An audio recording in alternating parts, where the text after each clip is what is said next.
Hello, Bill. Good morning, Matt. Welcome to the DMZ, everybody. Wednesday, March 22nd, springtime. Is it feeling springtimey in West Virginia?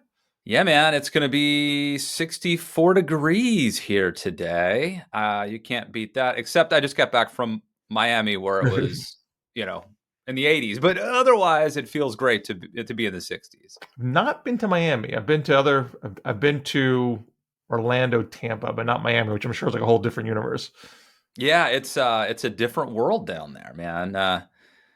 But you got to get down there. I do recommend it. Did you? So have you been to Florida pre DeSantis as well as in the DeSantis regime? Can you? I was in Palm Beach in January. I've probably been. Like, I've can been. you?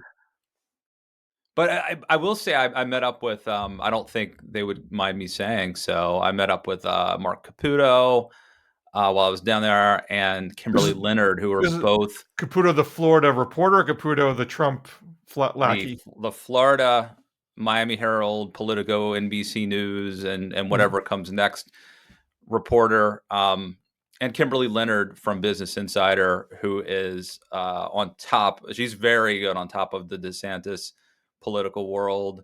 So I was able to get the lay of the land and hear about talk about the culture of politics down there and hear about their thoughts on DeSantis and Trump and factor that into Were you feeling how much freer Florida is now than when you have visited Florida in the past?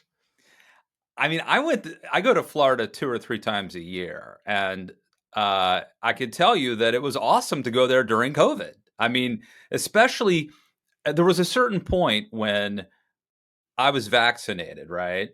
And I was not afraid of COVID. And I felt like schools were now closed needlessly and masking was essentially performative at this point. It was great to go to Florida and just let your guard down and be a human again. So I really enjoyed that. But Bill, there is something Florida culture, and I think it's a little bit like Louisiana in this regard. There's a sense that a hurricane could take them out at any moment, and so they live life on the edge. And I think that's an important thing to understand about the culture. So you'll see, like, helmets don't exist down there. People zooming around on scooters and motorcycles and these like weird hybrid. Hybrid is the wrong word, but they're sort of a car, but they're not really a car. Driving kind of dangerously, and this is not just a sort of I think some of this is in South Florida has Cuban population, Venezuelan population, but I think this attitude is actually in the entire state of Florida. It's not limited to South Florida. So I think that informs the way they felt about COVID. They live on the edge. They take chances. I wasn't going to start with DeSantis, but I did run my DeSantis piece this week. Do you want to start there since we're talking about it? We're talking Florida, so we might as well, right? Well, first let's note DeSantis has made some news recently. I mean, so there already was. He kicked up a lot of dust around Ukraine with his response to Tucker Carlson, and I think there's still some residual fallout to that. In the past 2 days, he has made these kind of passive-aggressive comments about Trump. One was about the presumably impending indictment over the Stormy Daniels case, where he was criticizing the prosecutor as being a George Soros prosecutor, the way other Republicans have, and then just happened to gratuitously throw in, I don't know what's up with this porn star thing. I mean, I'm not quoting him. Yeah, I don't know what it's like to have to pay hush money. I can't speak to that alleged, activity. Right. Yeah. So he did that, and then he did an interview with Piers Morgan yesterday where, I mean, I feel like he's saying things that he has said in other venues, but strung them together. And then Piers Morgan wrote his own article for the New York Post about it, where he kind of added in his interpretation of DeSantis really taking it to Trump with this and this and this. But they're all kind of these passive aggressive, indirect jabs. he's not Does really does naming Pierce Trump. Morgan, by the way, does Pierce Morgan work for Fox News? I'm confused. How's They he were. involved in this? I don't fully follow his career Okay. closely, but I know he has a TV show, and he's one of those guys that always lands somewhere. So it might be that he has a Murdoch Yeah. position on a British TV station and has access to the New York Post as well. I don't know. Yeah. And I don't even know if he's on the left or the right or where that guy is. I mean, It's he's a bit of a. I mean, I'd say he's more right than left, but he's definitely a heterodox. Um, so Amy Walter had a good piece where she talked about, kind of saying what you and I said a couple weeks ago, which is like we're not going to know till August about if DeSantis can stand up to the pressure and the attacks from Trump. And then she quoted Mike Tyson's famous line, everybody has a plan until they get punched in the mouth, or whatever that is. And I think that was a really good way of putting it. I will say, when I watched the clip of DeSantis talking to Pierce Morgan, obviously DeSantis has a plan, right? And he's going in there, and you called it passive aggressive, and I think that's a good way of putting it. Where he's able to subtly or in sort of attack Trump without fully mentioning Trump, and is being very cute about how the way that he does it. And Bill, I have to say, it doesn't seem to be working to me. There's something about his delivery, his facial expression, his tone that I there's certain people that have this je ne sais quoi, right? We can't define what it is. Like Trump has something where he is a bully, he is the popular kid in school, and the rules don't apply to him. I'm feeling now when I see these clips of DeSantis, he's just a regular guy, and I don't think he's going to be able to pull this off. That's my sense today. He's being smart. He's trying to be very precise in this plan of attack, but I see some trepidation. Maybe it's a sense of trepidation or fear. I just don't think he has it. We won't Well, know till August, but that fear is party wide. I mean, the fact that Trump can say, "How dare this prosecutor go after me? Everyone should pour out on the streets and protest," and instantaneously, every Republican, I can't think of one Republican who called Trump on his demagogic nonsense. I mean, people who are clearly never Trumpers, like Chris Sununu, for example, is talking about how politically driven prosecutions. They are all afraid to say Trump is a walking legal liability, yeah. and so DeSantis is part and parcel of that. That he can't just pop Trump in the face. Right. But it's also, I think that's true, but it's also like the reason that we had hope for DeSantis is that in his own milieu, right, in Florida, when he's behind the podium and he's controlling the room, he controls the means of production, right? He gets to call on the reporter, and he's got the podium he's standing behind, and he is in his element. He's able to look very commanding in his element, yelling at a reporter if they get out of line. And we only see that clip, right? And now he's in a different environment, right? Chris Christie was the same way. Yeah. Now he's in someone else's studio, and he's talking to Pierce Morgan, not somebody from the Miami Herald, right? Or whatever, not some 22-year-old from the Miami Herald. He's talking to Pierce Morgan, and he's talking about Donald Trump, not about the "Don't Say Gay" bill or whatever. And the question was like, could he rise to the occasion and be the same guy that is the tough guy in Florida? And I have to say, like, based on this one appearance, I don't think so. I don't think so. Yeah, I mean, that's my gut reaction. Of course, these are just gut reactions. Maybe they'll be polling a week later that shows DeSantis having a boomlet. Yeah. So neither one of us should assume that our initial takes are definitive. But my going presumption is you beat Trump by beating Trump, by taking the fight to Trump, and saying that he is bad for these reasons, and you should not nominate him. And and if by doing it in kind of a cutesy, coy way, I mean, you're seeing this. DeSantis tried to dull the attack with a lot of attacks on the Manhattan DA. This doesn't pacify Trump world. It doesn't make them reluctant to swing back. They excise all that from your statement and pound you on the other stuff because Trump's a brawler.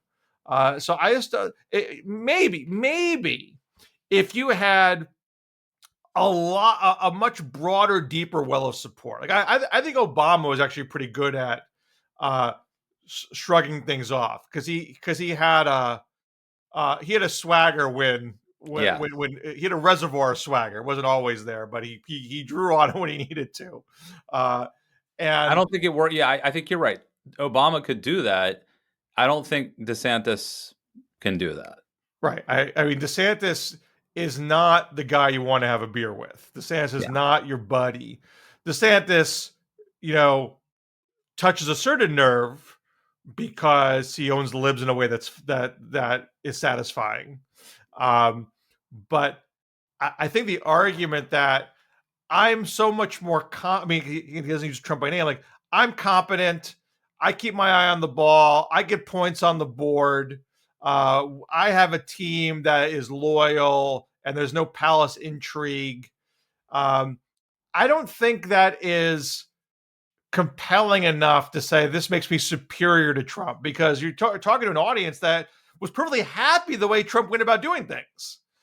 Uh, so that's my I mean, obviously some Yeah. people weren't. I mean, there is a constituency that DeSantis is not at zero. He's more like 20 or 30. So like there's somebody who likes it, but the starting place is that there's a bigger group that likes the way Trump did it. And a Porsche needs to be convinced that they're wrong. That's hard. I'm not saying it's an easy thing to do. I mean, if a guy's got a hard 40 in a multi-candidate race, maybe you're just going to lose. There's nothing you can do about it. But you got to change the contour of the race by making an active argument that people who are currently with Trump should have a reason to not be with Yeah. Trump. And that means dragging him down a few pegs. Someone in one of the many podcasts I listened to on an airplane yesterday, someone said that DeSantis is running like he's the front runner. This might have been Matthew Continetti. I don't know. Mm-hmm. Someone said, DeSantis is running like he's the front runner or he's the incumbent, and Trump is running like he's the challenger. Mm-hmm. Now, look, I'm okay with DeSantis biding his time. He's not officially in the race yet. He's still the governor of Florida, and they're still in a legislative session, right? So it's not the strategy of what he's trying to do that I think is the problem. It's the execution. I don't think he's pulling it off. And I think what has been revealed is that he was able to very carefully cultivate this image in Florida, and it's not transferable now because running for president is like a different animal. And I think we're starting to see that he's a little bit awkward, and he's not a great natural politician. He's not a political athlete. Like he was great in this one context where he could control things in a state that's very unique, as you know, and in a state where I think he's done a pretty good job. But that doesn't, this is the NFL. That means not for long if DeSantis doesn't improve. Can he improve? I'm skeptical of that too. It's possible. Look, Barack Obama at the beginning of the 2008 primary, early 2007, was not great. You go back and look at, there was a somewhat well-known appearance. It was an SCIU healthcare forum, and he was underprepared and did not seem like he was as fluent on policy as Hillary was. And it wasn't a great, initial beginning to his campaign, and he knew it, he recognized it, and he made adjustments. Yeah. But I think Obama always had flashes of brilliance. Going back to that 2004 convention speech, you saw that there was potential. I think, DeSantis is Kirk Cousins, maybe. Like, he's serviceable, but probably never going to be a great politician, a great orator. Well, yeah, And I don't something want like that. to assume limitations. I mean, again, I'm speaking just strictly as in terms of political candidate skill. Any one of these people has the capacity to improve. So just because they did a certain thing at the front stage of a campaign doesn't mean they won't make adjustments and do better later. Uh, and look, DeSantis obviously has some skills. He is where he is. He is in at least second place in this race, where a lot of other people who had plenty of opportunities, plenty of swings of the bat, aren't. Um, I might pull away just for a second to make sure that my dog's not choking on something. But so you But might he's have to going up against for a bit. he's going up against a political animal You who riff. I'll be right back. who is okay. Hey guys, welcome. Make sure to subscribe. If you're listening to the podcast, you can go to youtube.com/Matt Lewis and subscribe to our YouTube page. We appreciate that. You should also follow us on Twitter at DMZ Show. And you could support us at patreon.com/Matt Lewis and why not patreon.com/Bill Scher. That helps us out, helps us keep doing what we do. Did you riff with plugs, Matt? I did because I knew it was vital that you hear my analysis. That's a pro. That's a pro. You should give Matt $5 on the Patreon just for that. Thank you, Bill. And this will say we don't have to repeat it necessarily at the end. We've gotten the dirty, shameless, I don't know, business out of the way, and now we can get back to what I was saying. Is look, can DeSantis grow? I think that people can learn on the job and grow, but the problem is try doing that with Donald Trump.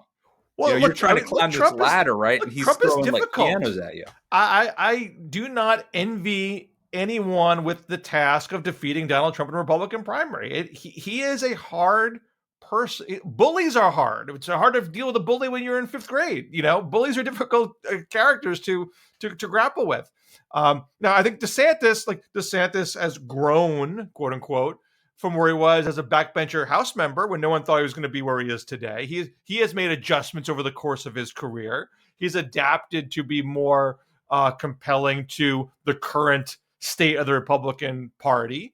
So he has that ability to adapt. But it's one thing to recognize, I just got to be crazier and crazier, meaner and meaner to get in good with the base. Like that's sort of a relatively easy strategy to take on. Now you got to navigate Donald Trump. You have to find a way to be your own tough guy while saying this other tough guy is flawed in some way. That's complicated. Well, and speaking of adapting, Bill, did you see that Ron DeSantis has adapted how he pronounces his own last name? I saw that sort of a supercut of the way his pronunciation has changed. That sort of thing doesn't really, get under my skin. I think it does matter. So for those who haven't seen it or haven't heard it, there are clips of Ron DeSantis as recently as like a year or two ago when he's the governor of Florida introducing himself. Hi, I'm Florida Governor Ron DeSantis. I'm Ron DeSantis. And then later he says, I'm Ron DeSantis. And I think there's something about that bothers people. It's sort of like, remember when Hillary Clinton had that Arkansas accent that just screamed, I'm a phony? I feel like the same thing. Now, the irony is I was talking to my wife, whose name's Erin. I think it's pronounced Delulo. Mm-hmm. And she's like, no, I think it's D-Lula. So that's why it doesn't bother me, because I've seen other families have slightly different ways they pronounce their names. I think even the Hillary thing. I mean, I've been in the South for a couple of weeks, and you find yourself kind of slipping into a Southern accent when you're surrounded by it.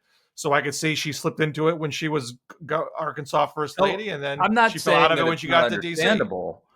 I'm not saying it's not understandable. I'm saying I think it hurts. Mm. I think juxtaposing the video of a guy at the age of 44 who, for political purposes ostensibly, has decided to start pronouncing his name differently. I think that does speak to some sort of, people will interpret it as a character issue.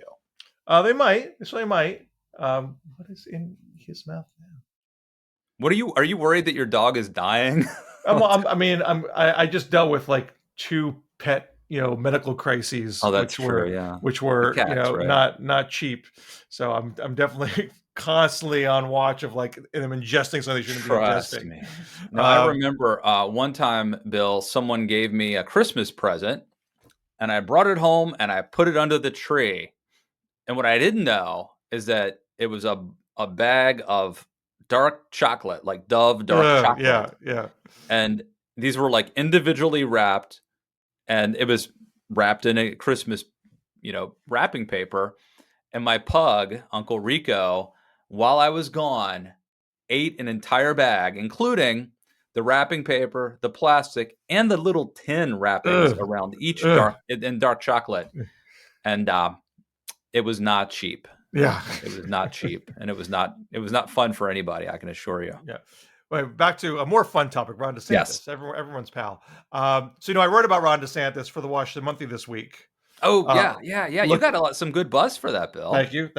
This is the one with the picture of Dukakis wearing a helmet juxtaposed with DeSantis wearing a helmet. Right, which I make a Dukakis parallel at the end of the piece. I actually thought about it as a headline. I was like, it's not really about Dukakis. It's about DeSantis overselling his record in Florida. So, like, my suggested headline wasn't the Dukakis, but the monthly editors, thought differently. And I think, hey, I think it worked out. But the main point really is, if you've seen the initial DeSantis stump, he has a part where he says, Florida is where woke goes to die. We are the beacon of freedom. And people are voting with their feet. We are the fastest growing state. And he even throws in there, we've had like this huge influx of wealth into the state. And while California and New York and these woke states are on the decline. And so I didn't go like that deep under the hood. I went a little bit under the hood. And just looking at the population growth numbers. So, for a while, last several years, Idaho's been the fastest growing, and one of those years was Nevada. These are smaller population states, so it takes a small number of people coming into their states for the percentage growth to be highest. And probably some of that is California overflow, because California has got the highest housing cost in the nation. So Florida has been a strong performer in population growth for decades because there's a steady flow of older people who want to retire to Florida. That's a perennial, and their housing costs are very reasonable, relatively speaking. And there's no state income tax, right? So in the last year, Florida's population growth was 1.9%. That made them number one. You look at the last term of Rick Scott before DeSantis gets in, every year was between 1.5 and 1.8. The first few years of DeSantis, they were 1.0, 1.1. It's just in 2022, it pops up to 1.9. And at the same time, Idaho, which had been at 2.0 and a little bit higher, in 2022, they were down to 1.8. So a little bit of a tick down. So you look at that, and it's not like, wow, Florida's gangbusters all of a sudden. They're pretty much doing what they've always been doing. And Idaho, slipped a little bit. And now at the same time, I looked at the age demographics. Because DeSantis argues this is not just the typical retiree. because all these people in California are coming to Florida all of a sudden. So it's clearly because they hate the wokeness. That's why they're coming to Florida. It's not just old people who like warm weather. But the share of people in Florida who are senior citizens has grown slightly since DeSantis came in, and even more so going back to like 2010. The population growth of people under 65 in Florida is down. Not by a huge amount, but it's still a drop. That's not what's contributing to the overall growth. It's still retirees, and I didn't get into this in the article because that was a little too much, but that's also where the wealth comes from. Old people with retirees come in, yes, they are wealthier than 22-year-olds looking for their first job. So there's nothing really here that really signals. And one more thing I'd add, the LA Times did its own analysis of California migration, and the numbers just aren't that big. It's like about 30,000 people who came from California to Florida, which was largely offset by people from Florida moving to California. And those California people also, age-wise, were skewing old. So this just really seems like the usual Florida growth, as opposed to something that DeSantis has done extra special to attract people. And just to close it out, I'm not arguing that DeSantis would lose the presidential election because he's been caught in this lie and the fact checkers are going to bring him down. Like, everyone puffs up their record, like that's, I'm sure if Glenn Kessler at the Washington Post did this, he'd get 2 Pinocchios and not 4 Pinocchios, and it would be forgotten. It's like I'm not saying this is like the greatest prevarication of all time, but if you're a Republican voter and you're trying to decide who's the most electable person, if that is your criteria, maybe for a lot of Republicans it isn't, but let's say that is the criteria you're going on, you should not follow the logic that, DeSantis went from 0.4% in 2018 to 19.4 in 2022. He must have some political magic. He must know how to flip blue states to red, and he doesn't have to do it in some sort of mealy mouth Larry Hogan, Charlie Baker way. He can be super duper conservative and stick it to those woke bastards on the coast, and that's how he's going to get us Florida. That's going to get Arizona and Georgia and Michigan and Wisconsin and Pennsylvania back. Like, that's not what this data is saying. Because as you were saying earlier, Florida is its own thing. Florida is its own weird culture. And politically, over the past decade, it has gone right while other states have gone left. So Florida just bring in more old people who, guess what, skew conservative already. That is not evidence he's going to bring back these other states that flipped the Democrats' way in 2020. So if I'm a discerning Republican voter, like that should alarm me. I think that's all good. And just for, to connect the dots, the Dukakis comparison would be the Massachusetts miracle. That's right. The Democrats said, this guy's a great governor, therefore he should be the president. And you had a line, correct me if I'm wrong, that I think was great. It was something to the effect of Florida is not where woke goes to die, it's where people go to die. Right. Just to sum it up, I think that was.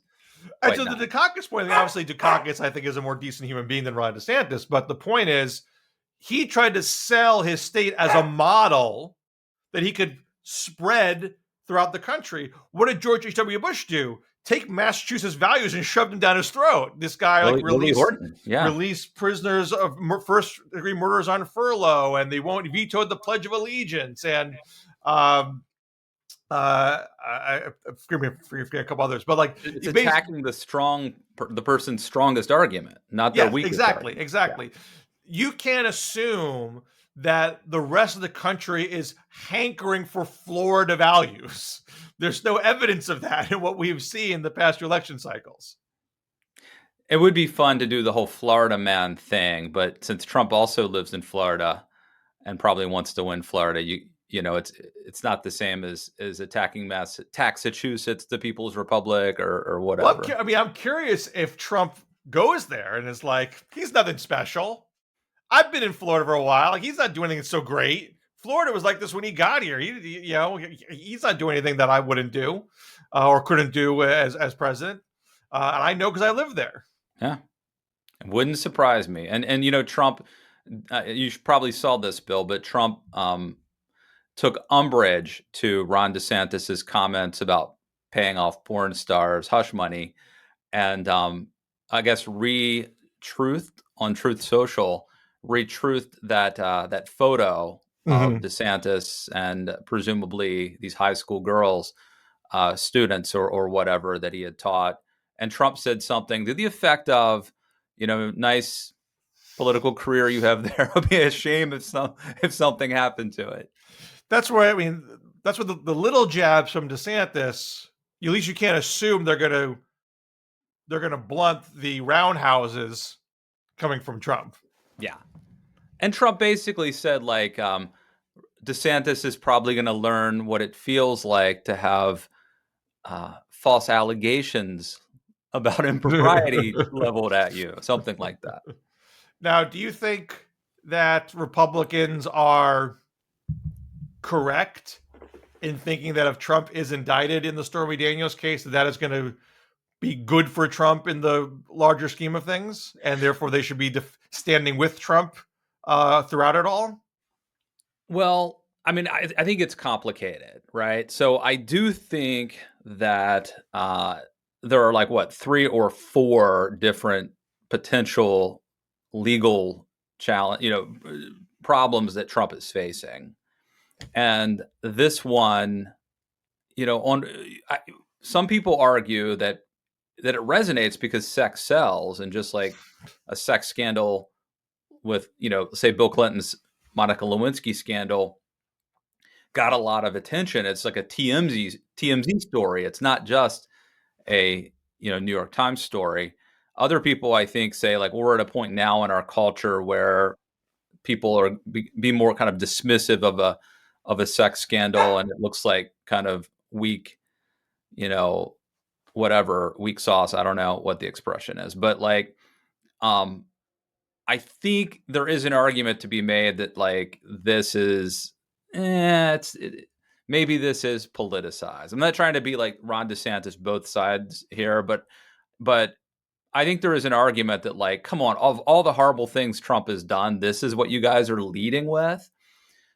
Having said that, I think that the what the thing we kind of learned from Mar-a-Lago is that initially there's a rally around Trump effect, and then that lasts for like a month, and then once the rally around Trump effect moves on, it's like, okay, this guy's just too much drama. So I think my guess is in the short term it helps Trump, in the long term it will hurt him, um, certainly to some degree. What do you think? Well, I mean, I take your point that, like, if you were trying to orchestrate this, you probably wouldn't lead with Stormy Daniels. It's not the most serious charge that is looming out there.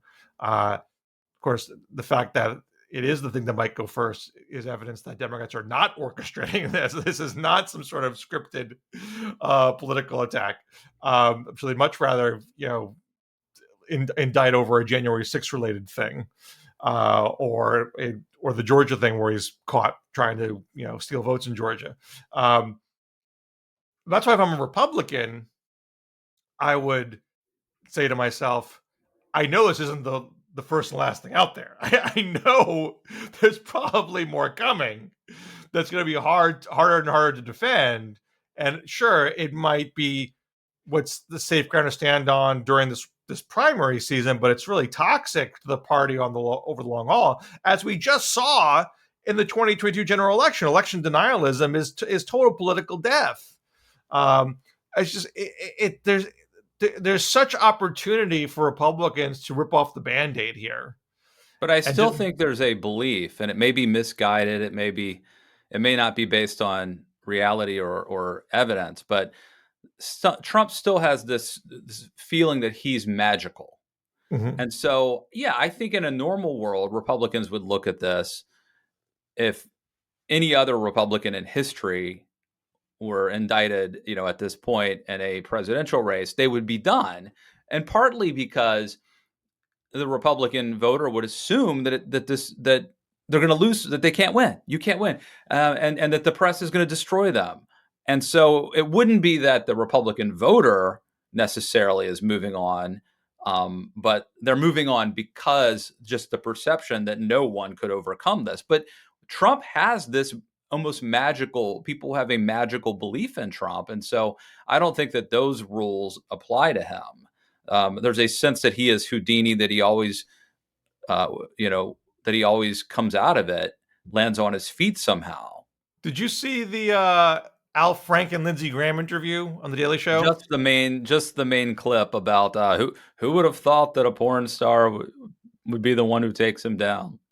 All of us. Well, I haven't watched the entire thing, but I watched the part at the front end where they talked about Ukraine, and Trump, Frankie initially is agreeing with Graham about Ukraine. Here's something we agree on. We both think we have to stand with Ukraine and defeat Putin. And Graham is all over that. He's like, Putin sucks. It wouldn't be great to see Putin lose. We got to be in this to win. And he's being marginally nice to Biden. There's a little bit of like, I think he should send F-16s, but basically, I'm trying to be supportive and have a united front here. And then Franken's like, you know what your guys say about Ukraine? And he cites some quotes. And this is the first time I've really seen. I think Graham was asked by some reporters about Trump in a gaggle recently, and I just saw some stuff on Twitter about it, and I didn't see the video. This is the first I've sort of seen him be on video, a little bit of an extended exchange. And Graham has already kind of laid into DeSantis on this. He has much of a point about DeSantis. So when Franken asked, Graham's like, yeah, that was a mistake. What Trump said, that was a mistake. I'm not saying I agree with that. I thought Trump did a great job going after the terrorists. Like, he found just enough for Graham not to contradict himself, but as fast as possible, he moved on to a different topic. Mm-hmm. And there's basically a look in Graham's eyes where he's basically like, I know this is bullshit. I know this is totally incoherent, but I'm not going to say it. You're not going to get me to say it. I'm not going to really criticize them, vociferously the way I do with DeSantis. I'm just going to say, I don't agree, but I sure love all these other things. The thing about Trump is, this is to go back to what you were saying before. Yeah. They think that maybe he can still win, so they're not willing, and they know they need his voters to win, so they're not willing to really take it to him. But they know election denialism is toxic, and they know Trump's foreign policy is abominable, and they don't really believe it themselves. So, like, if I were them, I'd be like, I don't care if we lose this election. He does not represent what this party should stand for, and we have to defeat this within the party. But that's not the path they're choosing to take. They're choosing the Graham path, which is, just close your eyes as much as possible and just try to get past it. Before we move on from this and from Stormy, I just wanted to see if you could, I don't know if you know this or not, I've been kind of out of the loop a little bit, but I've heard that, like, paying off Stormy Daniels was actually not illegal. Like, paying hush money in whatever state he did it in was not illegal. What is the actual, like, crime? Are you clear on that? I'm not the expert here, so I definitely go to others who have researched this more. But I guess my understanding is the question were things reported accurately. If you're spending money, and is it a campaign? I guess, is it a campaign contribution in a sense, right? Right. Because if you're doing it to clear the way for you to run for president, then that's a campaign expense, right? Right, which should be reported. Yes. Okay. I believe that is the crux of the matter. Okay, that makes sense. Bill, before we wrap up, you had, there was this news that came out from Peter Baker, I think, at the New York Times, and you had a really good tweet about it. But why don't you set it up and tell us your take? Well, the big news from Peter Baker at the Times was an interview he did with Ben Barnes, who was a Texas Democrat, but one who's had good relations with Republicans. Him saying that he was on a trip with John Connally, who was a Democrat turned Republican, who visited Arab countries in 1980 with the message that you should tell Iran to not release the hostages during the 1980 campaign because you'll get a better deal with Reagan. And that Barnes said they kind of took that trip and reported back to William Casey, who was a Reagan operative, later became head of the CIA. Now, it was in the Baker story that Barnes had actually said this previously, so it wasn't all that new. I think he gave some more details to Baker. I think the reporting back to Casey, I think, was new in that account. But I have the H.W. Brands Reagan bio. Brands talked to Ben Barnes as well on his part about this notion that there was contact between the Reagan campaign and the Iranians is not new, and this is called the October surprise theory. This is what Brands wrote. In 2013, Ben Barnes, former Lieutenant Governor of Texas, told the present author he had accompanied former Texas Governor John Connally on a trip to the Middle East in the summer of 1980. Connally made a run for the Republican nomination that year, but after a slow start, he dropped out, endorsing Reagan over George Bush. Barnes had handled fundraising for the Connally campaign. Connally, who had served as a Treasury Secretary for Nixon and was clearly hoping for an important post in a Reagan administration, was an associate with the Houston-based law firm, and the purpose was described in the firm's records as personal business for private interest.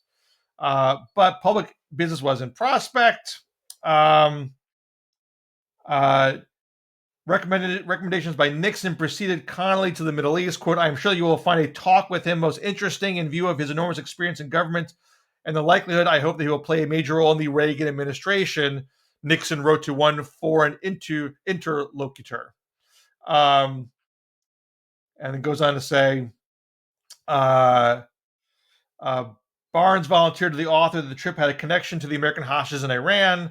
Barnes said that Connally passed word to the government officials he met in Israel and several Arab countries that the release of the hostages before the November election would, quote, not be helpful, unquote, to the Reagan campaign. When asked by the author whether this message had come from William Casey, Barnes said he wasn't told, it had not inquired. So that's what... and also it says here, early in the journey, Connally seems to have spoken by phone with Reagan. A memo to Connally by an aide bore the subject line, Governor Reagan, and read, Nancy Reagan called, they are at the ranch. He wants to talk to you about being in on strategy meetings. Although he doesn't say we don't know what was actually the content of their conversations. Now there's also another line here, which is, what did Casey do? Because there's some evidence that Casey was in Madrid, possibly with a similar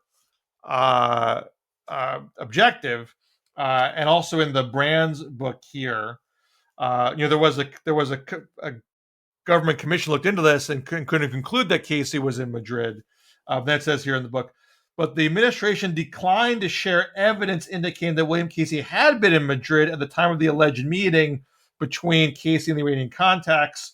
A memorandum for the record by White House Associate Counsel Paul Beach recounted a conversation between Beach and Edwin Williamson of the State Department. Williamson explained that the State Department was gathering relevant materials and deciding what to turn over to investigators. Beach wrote, quote, in this regard, Ed mentioned only a cable from the Madrid embassy indicating that Bill Casey was in town for purposes unknown, unquote. The Beach memorandum, when released, surprised Lee Hamilton, who was on this commission. Hamilton condemned the Bush White House for withholding the evidence. Quote, if the White House knew that Casey was there, they certainly should have shared it with us, unquote.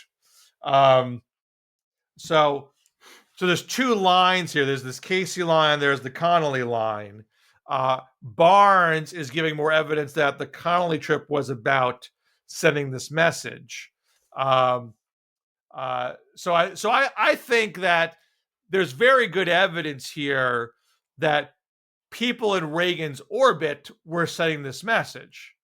Now, there's this other question, which is not mentioned in the Baker article. Does that mean the Iranians, heeded that advice, that they changed their plans because of what Casey or Connolly said? And there's another great book that I really recommend, Guess the Ayatollah by Mark Bowden, which is about the whole hostage crisis. And on the whole, I'd say pretty favorable to Carter in how he handled it. So it's not like he's in the tank for Reagan here, but he talked to the Iranians involved, and so there's one in particular named Mohammad Masavi Koniha, who is believed to have engineered the whole operation. Later became kind of on the outs with the Iranian government. But it says, he dismissed as immaterial the popular American theory of an October surprise, the theory mounted most compellingly by former Carter advisor Gary Sick. And this is several years ago, before this New York Times article. Sick shows that several of Reagan's advisors, most notably his campaign manager William Casey, intervened through Iranian friends in the summer and fall of 1980 in an effort to prolong the hostages ordeal until after the November elections. Sick makes a strong case that such contacts were made, and the efforts were confirmed by Koniha, several of other hostage takers, and also Sadeh Tabatabai, the former provisional government official who instigated the talks with Warren Christopher of the Carter administration that eventually led to hostage release.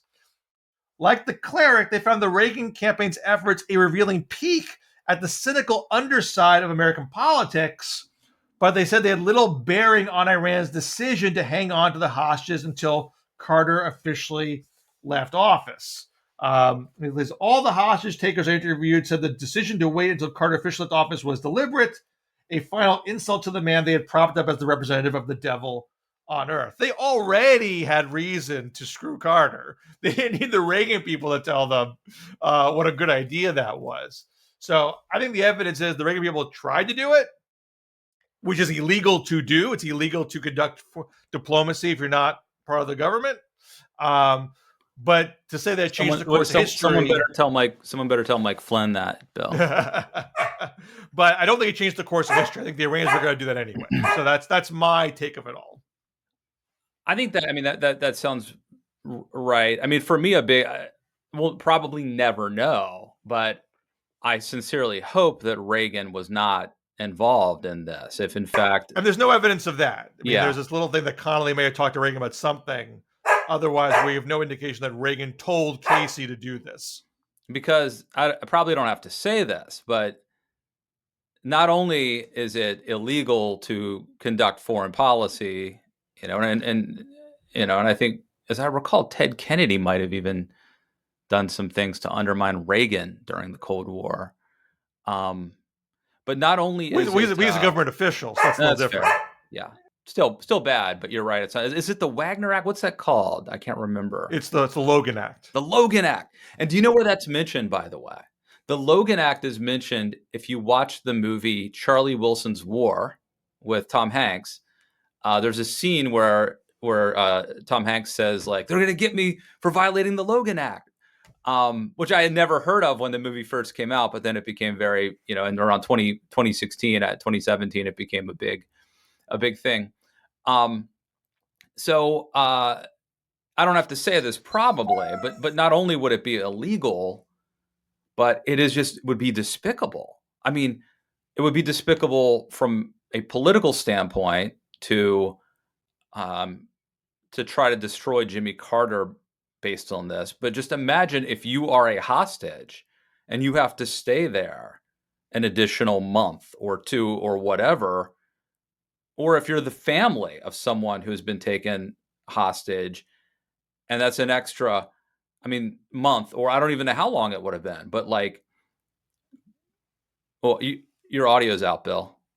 I'm trying to keep the dog from Okay, barking. you're back now. Right. No, but we're talking, this is allegedly in the summer and fall, and they didn't get released till January. So you're talking theoretically half a year. But again, to go back to the yeah. Mark Bowden book here, he writes, Iran was desperate enough in its need for military parts by the fall to consider releasing the hostages early. Thus, Tabataba's efforts in September, blessed by the Imam himself, which he believes would have borne fruit before the U.S. election day, were it not for the outbreak of war with Iraq. Even with the distraction of the war, Iran's leadership made one last effort to tempt Carter just days before the vote, floating a complex new offer and urging the president to respond immediately via a press conference. It seems apparent to me that neither of these efforts would have been made if Iran had already struck a deal with the Reagan campaign. Likewise, if such a deal had been made, if Iran already gotten what it wanted from the president-elect, why keep the hostages after Carter's defeat for almost 3 months more? The nation was in desperate need of its military parts, and the students themselves were weary of serving as jailers. In this case, the most likely explanation seems the obvious one. The deal to release the hostages was complicated, and it took 3 months of difficult negotiations to achieve. Yeah. Before we go, what did you think of the actual Peter Baker piece that kind of revealed this? Like, do you think it? Now, the problem is, I think some people just see the headline and they think, oh, Reagan obviously orchestrated this horrible thing. But do you feel like the actual report was accurate and nuanced enough that it, like, the framing of it? What do you think of it? Well, first, I love Peter Baker, so I just think he's just an exceptional reporter and historian. He's done just amazing work. Yeah, I might have brought in some of this stuff from Bowden's work in particular to say, I think he had a line in there. I have to go back and look. I think he had a line about how we don't know if it's Reagan himself. We don't necessarily know how the Iranians responded to this. So I think he had the caveats in there, but obviously the emphasis is, this big new news. And of course, people ran with that, this notion of how this might have, changed the course of history. So, I might spend a little bit more time, talking, the headline here is one man's story of sabotaging Carter's reelection. The headline, because the headline's not Peter Baker's fault. Right. That gives the impression that it did sabotage the election. And it might have been the intent might have been to sabotage the election. Just like, Russia may have had the intent to throw the election to Donald Trump in 2016 doesn't mean that their actions are what actually did it, but the intent was there. So, I might have done a little more in the story to try to, dampen that perception. But I think the information, the story is still important information. To get Barnes on the record like that is an important piece of the puzzle. And I did see that, there was pushback from David Frum that, Connolly, wasn't really a Reagan guy. And there's no reason to think that he was really tight with the camp. So, he seemed to be more skeptical about it. But I think the Frum thread didn't really get into what we also knew separately about Casey's activities. And just because they weren't pals in the first place doesn't mean that Connolly wasn't trying to ingratiate himself with them and try to impress Casey with what he was doing. So, but he could have been freelancing that without any, that's the other thing. Yeah, I think it's very possible that Connolly went off on his own and tried to impress Casey with it, but that doesn't exonerate Casey because probably Casey was doing his own stuff. Maybe. All right. Jimmy Carter has gotten a lot of attention in 2023. I would not have predicted that Jimmy Carter has. This is probably our second conversation, a DMZ conversation about Jimmy Carter in the month. So hopefully we won't have another. He's hard to take. He's hard to take down. Yes, he is. All right. Since I've already shamelessly self-promoted and plugged the DMZ and our Patreon and the YouTube channel and the Twitter feed, Bill, any final thoughts or plugs? Oh, yeah, I've already plugged my DeSantis piece of the monthly, so go check that out. And I guess we'll talk again next week. You got it. We'll see you back here in the DMZ. Have a good one, Bill. Take care.